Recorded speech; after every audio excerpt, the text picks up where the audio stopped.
Okay, are you ready for a shorter video this time? This one's going to be on attacking. And the first type of attack we're going to learn is called the fishing line cut. Here's what it looks like.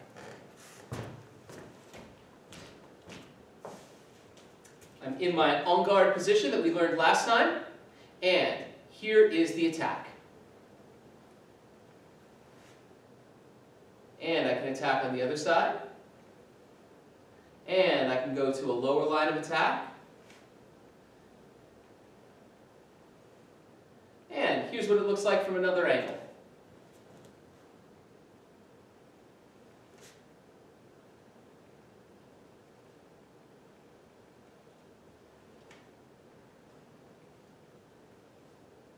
Okay, so let's talk through what we're doing here.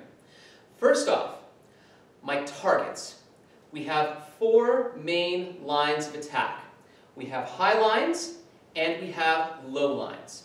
The high lines are located just below the deltoid muscle in the middle of the upper arm, right here. If you are wearing a short sleeve, well-fitting t-shirt, it's probably right there at the cuff of the shirt in the middle of the arm. But it is below the deltoid shoulder muscle. One of the problems that many beginning stage combat actor combatants have is that they will attack the upper lines too high, and the sword will start creeping up and up and up until it begins threatening the face. And that is our #1 safety rule: never threaten the face. So I will constantly be giving feedback and notes to lower your upper lines of attack and bring them down below the shoulder muscle so we're not threatening the face.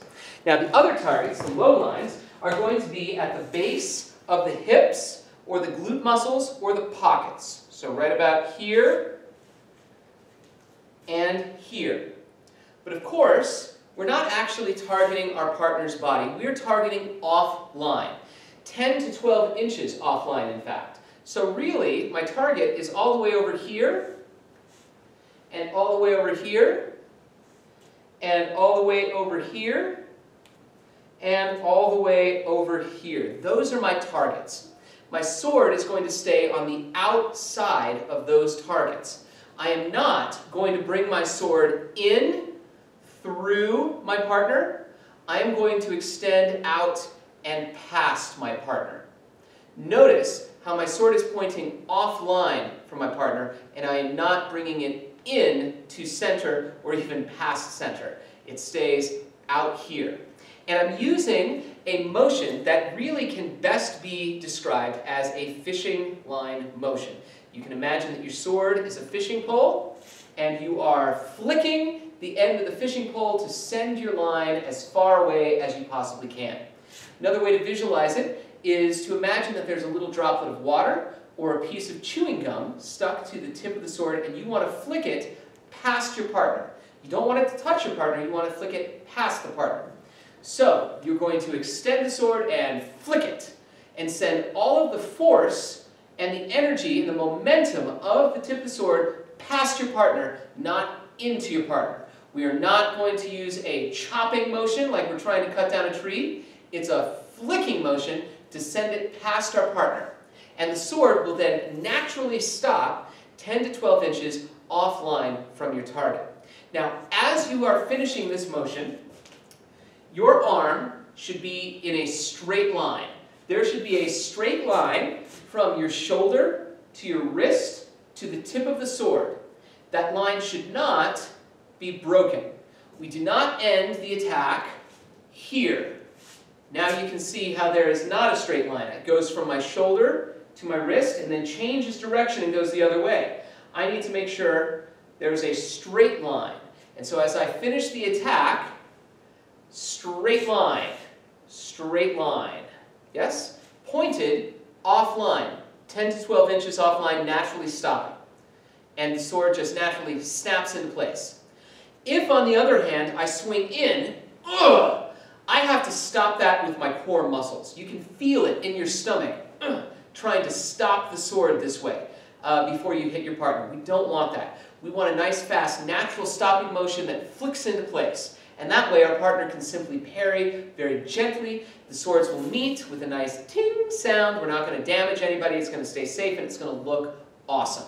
If I try and attack like this, I have to slow down. That's going to slow the fight down. It's going to look terrible, and it's going to be unsafe. And it's going to put a lot more force into the swords, and it's going to damage the swords. So very, very bad idea. That's why we use this fishing line motion.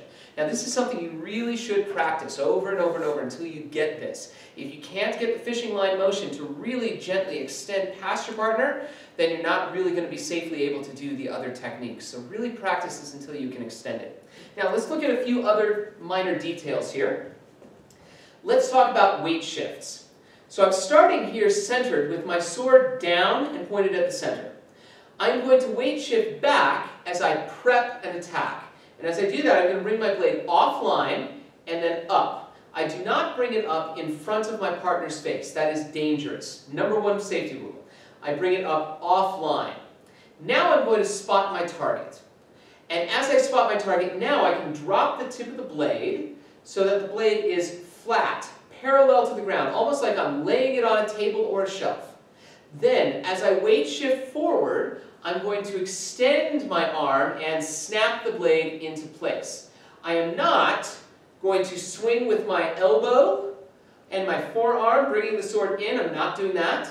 I'm not going to swing with my hips. I'm not going to swing with my shoulder. Instead, I'm going to extend the weapon and snap it so that I can flick the thing that is stuck to the tip of my blade past my partner.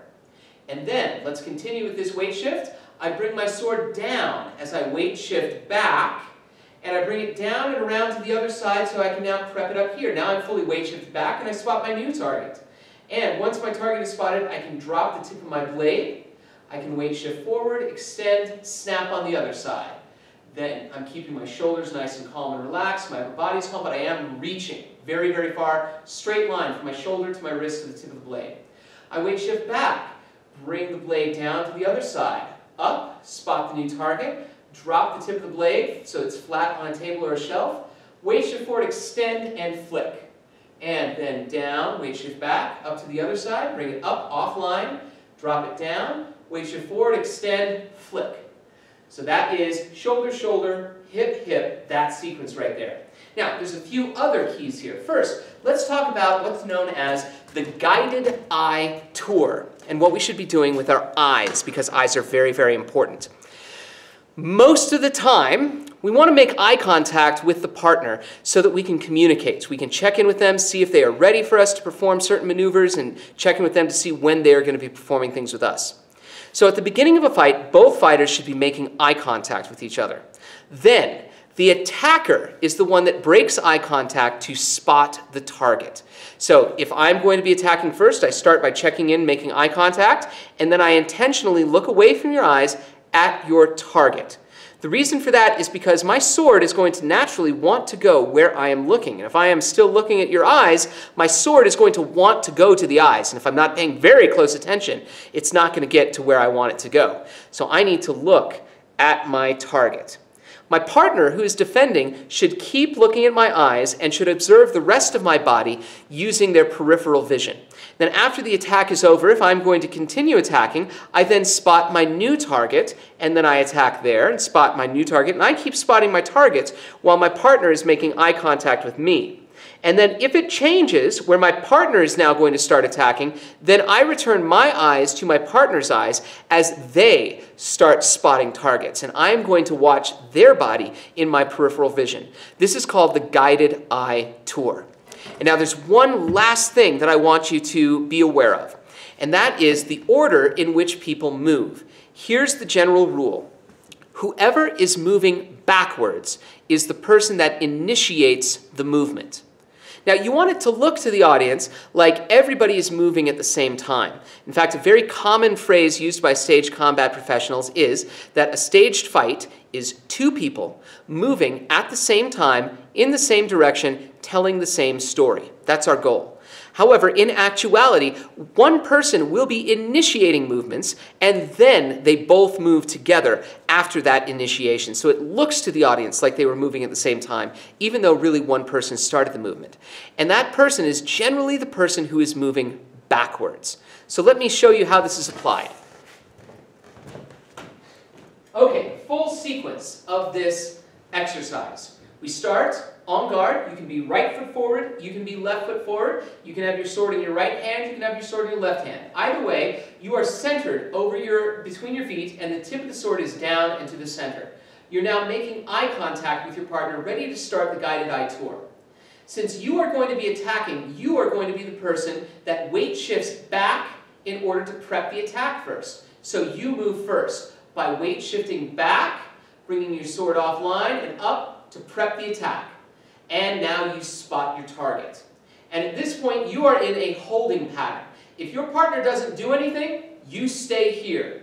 You do not get to move forward until your partner starts to weight shift or move backwards. That is your cue that it is safe for you to proceed. And if your partner never weight shifts back, you stay here waiting because you know your partner is not ready for you and it is not safe to move forward. Once your partner starts to move back, then you can move forward with them and commit to your attack. And then they parry. Now, I'm going to be delivering the next attack, so I'm going to weight shift back to prep, and I'm the one that initiates that movement. Once I prep and spot the new target, I am once again waiting for my partner.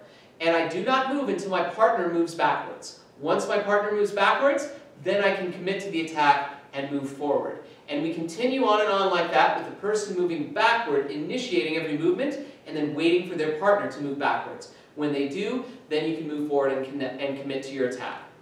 Okay, so that's enough talking. Now, practice this, please, and I would like you to film yourself attacking shoulder, shoulder, hip, hip, using fishing line cuts. One more time, I'll show it to you from a couple angles. Here we go.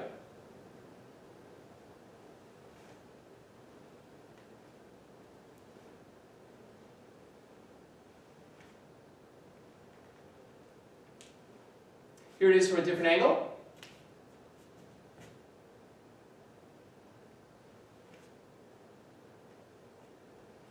High lines, switching to low lines. And now let's do it left-handed and left foot forward.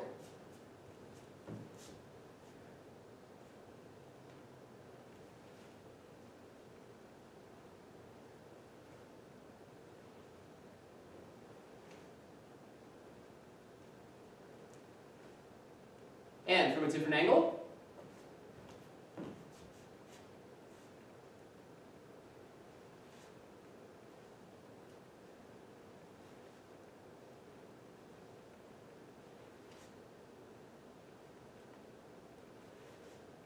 There we go. All right, that's video number 2. Just a couple more this week.